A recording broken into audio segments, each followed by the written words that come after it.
আসসালামু আলাইকুম। সবসময় তো আপনাদের মাঝে পাখির দাম এবং পাখির নাম সম্পর্কে ভিডিও নিয়ে হাজির হই। আজকে আপনাদের মাঝে অন্যরকম একটা ভিডিও নিয়ে হাজির হলাম। দেখতে পাচ্ছেন পাখি দুটা অনেক অ্যাক্টিভ, শুধুমাত্র এই তারটার জন্য। এই তারটাকে আমি দিয়ে ওদেরকে খাঁচার উপরে এভাবে যদি উঁচা করি তারটা উপরে উঠবে। দেখতে পাচ্ছেন তারটা অনেক পছন্দ করে এরা। আসলে এই তারের ভিতরে কি আছে আমি নিজেও জানি না।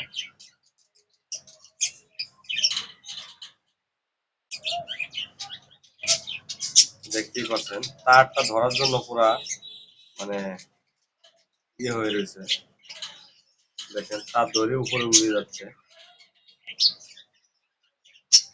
এই দেখেন তারটা ধরার জন্য কি করে, আসলে তারের ভিতরে যে কি আছে ওই জানে ভালো।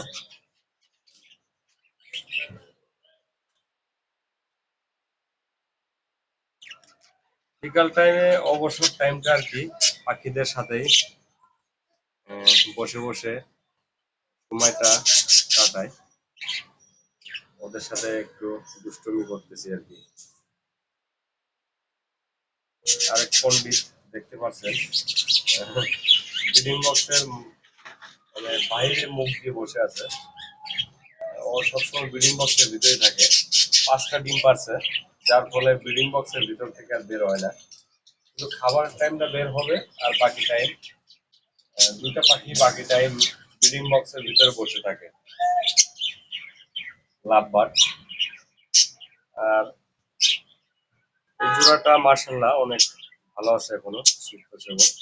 এবং ওদেরকে চাইলে আমি শিকারি বানাইতে পারতাম, ক্যাম্প করাতে পারতাম, কিন্তু বাজরিকার পাখি এজন্য আর ক্যাম্প করায় নাই।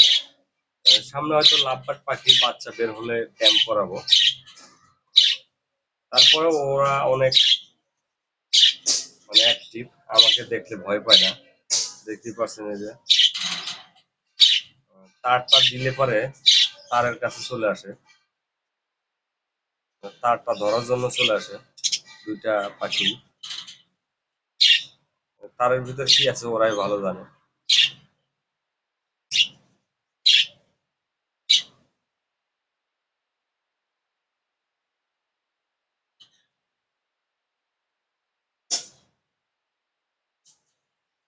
সবাই পাখিকে যত্ন করবেন।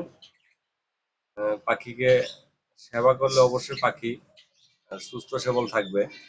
ভালোভাবে যত্ন করলে পাখি সুস্থ সবল থাকবে। আর পাখির খাবারটা ঠিক মতো ছেড়ে দিবেন।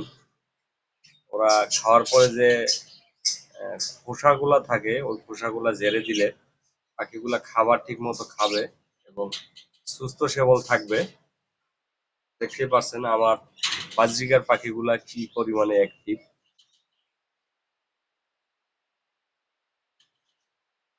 এরা ট্যাম না, অবশ্য ট্যাম করা হলে বাইরে ছেড়ে দিলেও যেত না।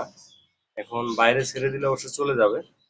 ট্যাম করা না, ছোটবেলা থেকেও যদি ট্যাম করাইতাম অবশ্যই শিকারই হতো অনেক। আমার লাভবার্ড পাখির বাচ্চা বের হলে সামনে লাভবার্ড পাখির বাচ্চা যদি বের হয়, 5টা ডিম পেড়েছে, 4টা ডিম আছে এখন। সামনে বাচ্চা বের হলে অবশ্যই আমি ক্যাম্প করাবো লাভবার্ড পাখি। তারের কারণে দেখা যাচ্ছে না লাভবার্ডের। দুইটা পাখি ভিতরে আছে। সর্বোপরি কথা একটাই, সবাই পাখিকে ভালোভাবে যত্ন করবেন। সামনে শীত, অনেক পাখি মারা যায় এই শীতে। আমি গত রবিবারে টুঙ্গি বাজারে যাওয়ার পরে একটা দোকানে একটা ভিডিও দিয়েছিলাম আপনাদের মাঝে। ওই ভিডিওতে ওই ভিডিওটা করার সময় দোকানদার আমাকে বলল, ভাই ব্যবসা পুরোটাই লস বর্তমান। আমি কেন? বললো যে ভাই পাখি যে যে পাখিগুলো কিনতেছি তার বেশিরভাগ পাখি শীতে মারা যাচ্ছে। মানে শীত আসা শুরু হয়েছে, এখনো পুরোপুরি শীত পড়ে নাই।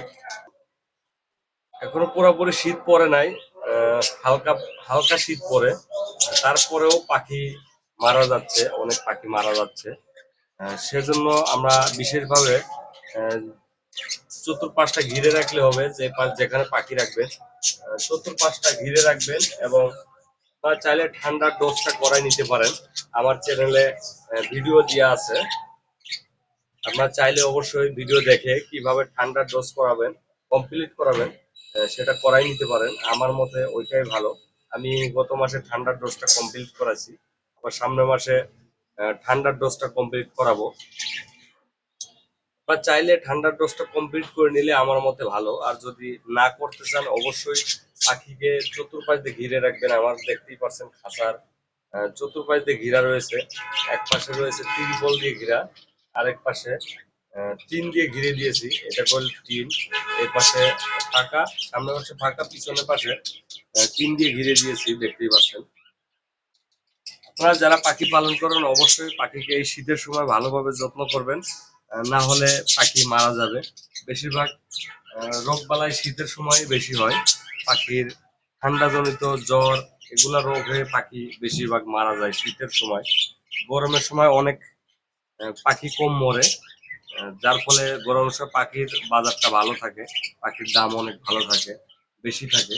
এই শীতের সময় পাখির দাম কমার কারণ একটাই, শীতে পাখি, অনেক মানুষের পাখি মারা যায়, যার ফলে অনেকে পাখি বিক্রি করে দেয়, অসুস্থ হয়ে যায়, যার ফলে পাখিগুলো বিক্রি করে দেয়, এজন্য পাখির দামটা একটু কম থাকে। যারা ঠান্ডার ডোজ করাতে চান অবশ্যই আমার চ্যানেলে ভিডিও দেওয়া আছে, আপনারা চাইলে দেখে নিতে পারেন কিভাবে ঠান্ডার ডোজ কমপ্লিট করবেন।